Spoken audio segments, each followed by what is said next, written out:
नमस्कार साथियों, मैं दृष्टि द्विवेदी एक बार फिर से आप सभी का हार्दिक स्वागत करती हूँ आपके अपने कार्यक्रम एस्ट्रो दृष्टि पर।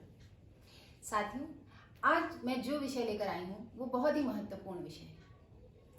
आज हम बात करेंगे जीवन साथी के ऊपर। आप अपनी जन्म कुंडली को देखकर ये कैसे पता कर सकते हैं कि आपका पार्टनर किस स्वभाव का होगा, कैसा होगा, आपके लिए कितना भाग्यशाली होगा। ये सारी चीजें आज हम जानने का प्रयत्न करेंगे, क्योंकि आज का विषय जीवन साथी के ऊपर है। तो आज इस विषय पर प्रकाश डालने के लिए मैं अपने जीवन साथी श्री विक्रांत वाजपेयी को यहाँ आमंत्रित करती हूँ, क्योंकि वह भी ज्योतिष के छात्र हैं, ज्योतिष के अच्छे जानकार हैं। तो आइए हम सब उनका स्वागत करते हैं। श्री विक्रांत वाजपेयी। एस्ट्रो दृष्टि पर आए हुए सभी दर्शकों का हार्दिक स्वागत है और मैं धन्यवाद देना चाहता हूँ दृष्टि द्विवेदी जी को कि उन्होंने मुझे अपने चैनल पर आमंत्रित किया, मुझे मंच दिया मेरे विचार रखने के लिए। तो साथियों, जैसा कि हम सभी आज चर्चा कर रहे हैं आपके लाइफ पार्टनर के बारे में। साथियों, जैसे ही हम अपनी बाल्यावस्था को क्रॉस करते हैं, यानी कि जैसे ही हम लोग 15-16 साल की उम्र पे आते हैं, तो हमारे मन में एक क्यूरियोसिटी होती है अपने लाइफ पार्टनर के विषय में जानने की कि मेरा लाइफ पार्टनर कैसा होगा और क्या मेरा लाइफ पार्टनर मेरे लिए भाग्यशाली होगा कि नहीं होगा। और साथियों, इस तरह के विचार हमारे मन में तब तक आते रहते हैं जब तक हमारी शादी या हमारा विवाह नहीं होता है। तो साथियों, आज हम लोग चर्चा करेंगे इस विषय पर।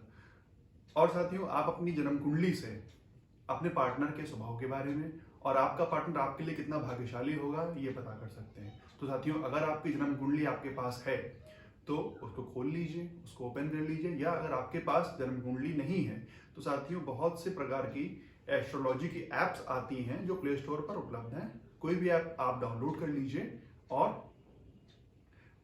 ओपन कर लीजिए उसको। तो साथियों, जैसे ही आप उस ऐप में अपनी डेट ऑफ बर्थ भरेंगे और अपना प्लेस ऑफ बर्थ भरेंगे और टाइम भरेंगे, आपका बर्थ टाइम, तो वैसे ही एक चार्ट खुलकर आ जाएगा।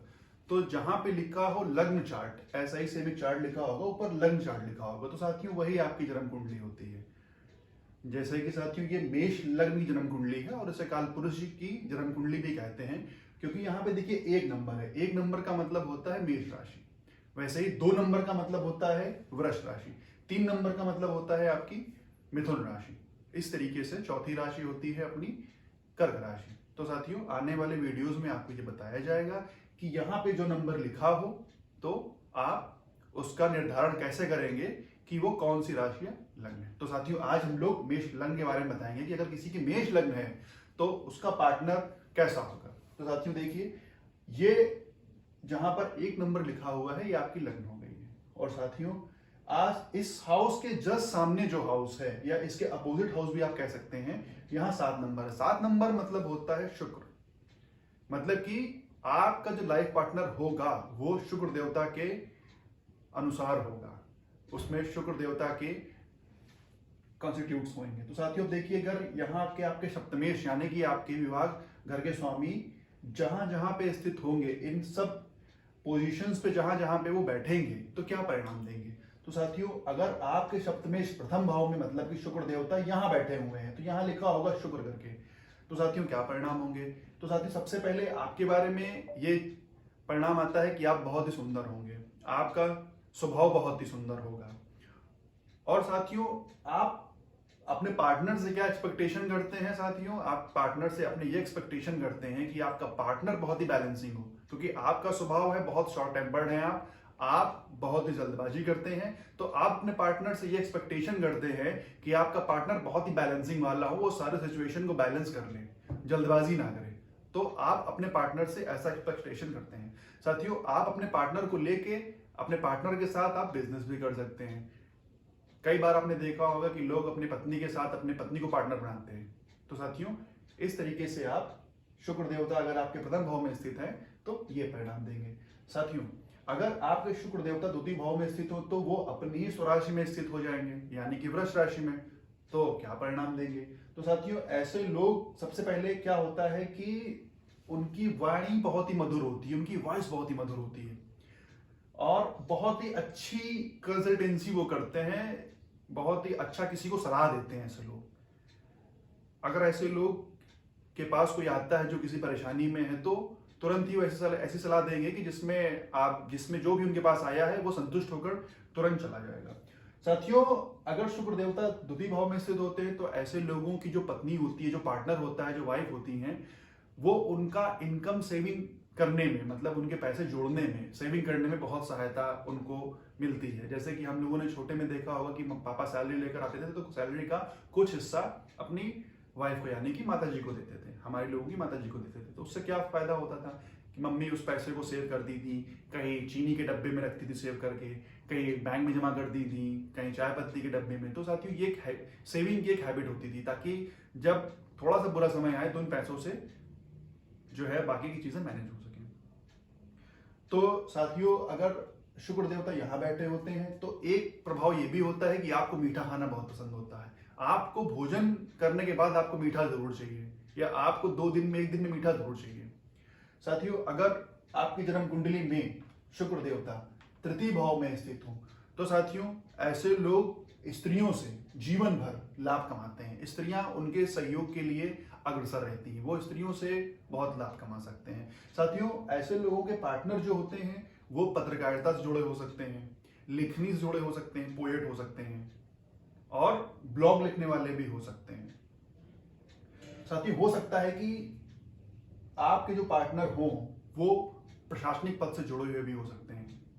और जैसे ही इन लोगों का विवाह होता है, जिन जातकों का सप्तमेश तृतीय भाव में होता है, यानी कि शुक्र देवता तृतीय भाव में स्थित होते हैं, तो साथियों हो सकता है कि आपकी पत्नी जो हो प्रशासनिक अधिकारी हो, उनके मायके वाले प्रशासनिक अधिकारी हो, ताकि आपके पराक्रम में, इस प्रकार आपके पराक्रम में वृद्धि हो सकती है और समय समय पर आपको सहायता मिलती रहती है अपनी पत्नी की तरफ से। साथियों, अगर शुक्र देवता आपके चतुर्थ भाव में स्थित है तो साथियों यहाँ शुक्र देवता दिग्बली हो जाते हैं। दिग्बली का अर्थ ये होता है क्योंकि शुक्र देवता जो होते हैं वो सुख के कारक होते हैं। सुख का कारक मतलब लग्जरीज, जितने भी प्रकार की लग्जरीज होती हैं वो सब शुक्र देवता ही दे पाते हैं, उनके ही अंडर कंट्रोल में आप कह सकते हैं ये चीजें रहती हैं। तो साथियों, अगर शुक्र देवता यहाँ स्थित हो तो साथियों ऐसे लोग अपने पार्टनर की वजह से, एक बहुत ही शानदार घर उनका होता है और हर एक चीज उस घर की बहुत ही लग्जीरियस होती है। ऐसे लोग बहुत ही शानो शौकत से रहते हैं, बहुत ही चूजी होते हैं, उन्हें हर एक चीज चाहिए तो ब्रांडेड चाहिए, हर एक चीज उनको ब्रांडेड चाहिए। और साथियों एक महत्वपूर्ण बात, जिन लोगों का सप्तमेश यानी शुक्र देवता यहाँ स्थित होते हैं उनको उनका पार्टनर बिल्कुल एक बच्चे की तरह ट्रीट करता है। जिस तरह एक माँ अपने बच्चे का ध्यान रखती है, उसी तरीके से ऐसे लोग अपने पार्टनर का बिल्कुल एक माँ के तरीके ध्यान रखते हैं और दुलार करते हैं। साथियों, अगर जन्म कुंडली में मेष लग्न की जन्म कुंडली में सप्तमेश यानी कि शुक्र पंचम भाव में स्थित हो तो साथियों ऐसे लोग अपने ज्ञान और विद्या से आय कमाते हैं, क्योंकि शुक्र देवता की दृष्टि सीधे सप्तम दृष्टि 11वें भाव में जो लाभ का भाव होता है वहां होती है। साथियों, ऐसे बहुत से चांसेस होते हैं अगर शुक्र देवता यहाँ स्थित हो मेष लग्न की कुंडली में कि आपकी लव मैरिज हो सकती है। ऐसे बहुत से चांसेस हैं कि आपकी लव मैरिज होती है। साथियों, एक महत्वपूर्ण बात और, ऐसे जातक अगर कभी किसी दुविधा में फंसे होते हैं, कभी कोई डिसीजन नहीं ले पाते हैं, तो साथियों उनको हमेशा अपनी पत्नी से सलाह लेना चाहिए। उनकी पत्नी हमेशा उनको ऐसे टाइम पे ऐसी सलाह, ऐसी एडवाइस देंगी जिससे वो उन सारी परेशानियों से उनको निजात मिल जाएगी। साथियों, शुक्र देवता अगर छठे भाव में स्थित हो तो क्या फल होगा? साथियों, छठे भाव में शुक्र देवता के स्थित होने का फल ये है कि साथियों शुक्र देवता कारक है किस चीज के? लग्जरीज के, सुख शांति के। तो ये भाव होता है रोग, ऋण और शत्रु का। तो जो सॉफ्ट प्लैनेट है वो यहाँ पे आके दूषित हो जाता है। यानी कि कहने का मतलब ये कि अगर आप स्वभाव के बहुत ही सीधे हैं, लड़ाई झगड़ा आपको नहीं पसंद है और आप ऐसी जगह चले जाए जहाँ लड़ाई झगड़ा हो रहा है, तो आप परेशान हो जाएंगे और अपने शुभ फल आप प्रदान नहीं कर पाएंगे। इसी प्रकार से शुक्र देवता जो है यहाँ पे स्थित जब हो जाते हैं तो वो शुभ फल प्रदान नहीं कर पाते हैं। ऐसे लोग क्या होता है उनका फिर, अगर शुक्र देवता यहाँ स्थित होते हैं तो क्या करते हैं कि बिना बात के अपने पार्टनर से लड़ने झगड़ने लगते हैं, बिना बात के पार्टनर से चिड़चिड़ापन दिखाते हैं, जिससे कि उनका पार्टनर भी क्रोध में आता है और इस तरीके धीरे धीरे वो उनका वैवाहिक जीवन धीरे धीरे उनका वैवाहिक जीवन जो है कठिनाई की ओर दौड़ने लगता है। साथियों, अगर सप्तमेश यानी कि शुक्र देवता अपनी स्वराशि में स्थित हो तो ये उनकी मूल त्रिकोण राशि है। यहाँ पे क्या होता है, जब भी शुक्र देवता सप्तम स्थान में आते हैं तो ये महान मालव्य योग का निर्माण करते हैं। इस योग में क्या होता है कि ये विवाह के कारक होते हैं। विवाह के कारक जब स्वयं के घर में बैठे हो तो बहुत ही शानदार पत्नी दिलाते हैं, बहुत ही शानदार पति दिलाते हैं। उनका जीवन, उनका जो लाइफ पार्टनर होता है वो सारे सुखों को भोगता है अपने पति के साथ, अपनी पत्नी के साथ। तो साथियों, ये यहाँ पे शुक्र देवता बहुत ही बेहतरीन रिजल्ट देते हैं अगर वो सप्तम भाव में स्थित होते हैं। तो साथियों, हम बात करते हैं कि अगर शुक्र देवता आपके अष्टम भाव में स्थित हो। अगर शुक्र देवता अष्टम भाव में स्थित है तो आपको तंत्र मंत्र के विषय में जानना और पढ़ना आपको बहुत अच्छा लगता है। ज्योतिष की बातें आपको बहुत ही अच्छी और बहुत ही जल्दी समझ में आ जाती हैं। ऐसे लोग अगर पीएचडी करें किसी विषय में या रिसर्च की स्टडी करें तो उनके लिए बहुत ही बेनिफिट वाली स्थिति होती है। साथियों, जब इनका विवाह होता है और उनके जिनके भी शुक्र देवता अष्टम में स्थित है तो हो सकता है कि थोड़े टाइम के लिए अपनी पत्नी या पार्टनर से सेपरेशन हो जाए। उनका सेपरेशन का अर्थ ये नहीं है कि अलगाव हो जाए, इस तरीके का भी सेपरेशन हो सकता है कि मान लीजिए आपकी शादी हुई, आपका विवाह हुआ और उसके बाद ही आपका ट्रांसफर कहीं हो गया, है ना। तो लेकिन एक सलाह मैं देना चाहूंगा कि जब भी अगर आपके मेष लग्न की कुंडली है और शुक्र आपके अष्टम भाव में स्थित है तो साथियों, अपनी जन्म कुंडली अच्छी तरह से मिलवा कर ही विवाह करें। साथियों, अगर आपके जन्म कुंडली मेष लग्न की है और शुक्र देवता नवम भाव में स्थित है तो क्या परिणाम इसका आएगा। तो साथियों, सबसे पहला परिणाम ये है कि आपकी जैसे ही आपका विवाह होगा उसके पश्चात आपका भाग्य आपको 100% आपके परिणाम, पॉजिटिव परिणाम देने शुरू कर देगा। आप अपनी पत्नी के साथ यात्राएं करेंगे, धार्मिक यात्राएं करेंगे। धार्मिक यात्रा कैसे करेंगे आपकी, जैसे मान लीजिए बहुत से लोग घूमने का प्लान बनाते हैं, हमें कि गोवा जाना है और मनाली शिमला जाना है, तो आप कैसे प्लानिंग करेंगे कि चलो चलते हैं तिरुपति बालाजी, चलो चलते हैं मथुरा वृंदावन, चलो चलते हैं अयोध्या, मुंबई गए हैं घूमने के लिए, तो आप क्या करेंगे, प्लान बनाएंगे कि यार वहां पे चलो महालक्ष्मी के दर्शन कर, महालक्ष्मी माता के दर्शन कर लें, भगवान गणेश जी के दर्शन कर लें। तो ऐसे अपने पार्टनर के साथ आप लंबी दूरी की यात्राएं जरूर करेंगे और जितना ज्यादा आप धर्म कर्म में काम करेंगे आपका भाग्य उतना ही ज्यादा प्रबल हो जाएगा और आपको उसके अच्छे परिणाम आपको मिलने शुरू हो जाएंगे। साथियों, अगर शुक्र देवता दशम भाव में स्थित हो तो क्या परिणाम होगा। तो साथियों, अगर आपके शुक्र देवता दशम भाव में स्थित है और जन्म कुंडली मेष लग्न की है तो साथियों, यहाँ पे शुक्र देवता क्या करेंगे कि आपको, आपका पार्टनर जो होगा वो हो सकता है कि सरकारी नौकरी करने वाला हो या मल्टीनेशनल कंपनी में उच्च पद पे वो पदासीन हो और उसके मायके वाले हो सकता है कि अच्छी प्रशासनिक नौकरी में हो।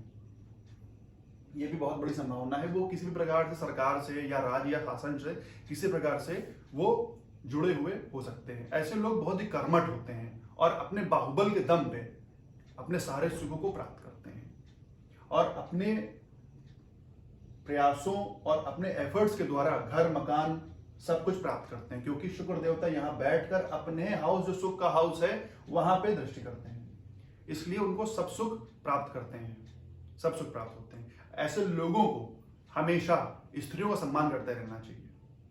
साथियों, अगर शुक्र देवता जन्म कुंडली में 11वें भाव में स्थित हो तो ये महाधनवान योग होता है, ये महालक्ष्मीवान योग होता है। ऐसे लोग जैसे ही इनका विवाह होता है उसके पश्चात इनकी आय में बढ़ोतरी होना शुरू हो जाती है, इनकी आय प्रचुर मात्रा में प्रारंभ होना शुरू हो जाती है। ऐसा इसके लिए होता है कि हो सकता है कि प्रमोशन के बाद आपका जो है प्रमोशन, आपका विवाह के पश्चात आपका प्रमोशन हो जाए, कोई बिजनेस सेटअप किया था आपने तो आपका बिजनेस चलना शुरू हो जाए। ऐसे लोग एक्टिंग की फील्ड में, मीडिया की फील्ड में आपको अधिकतर दिखेंगे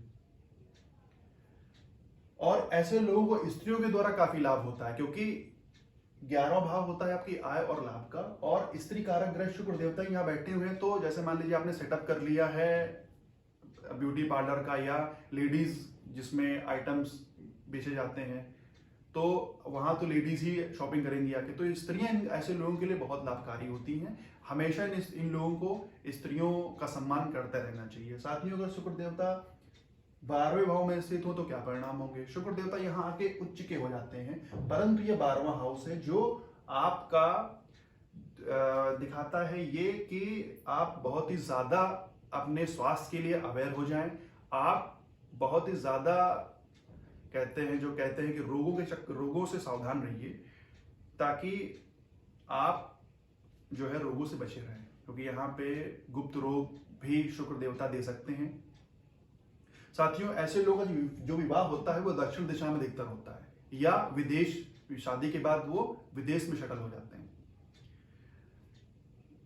ऐसे लोग जीवन के सारे सुख प्राप्त करते हैं क्योंकि यहाँ शुक्र देवता उच्च के हो जाते हैं। तो साथियों, ये था मेष लग्न जन्म कुंडली के 12 भावों में शुक्र का फल। अगर आपको ये वीडियो अच्छा लगा हो तो हमें कमेंट सेक्शन में जरूर बताइए कि आपको ये वीडियो कैसा लगा। नमस्कार।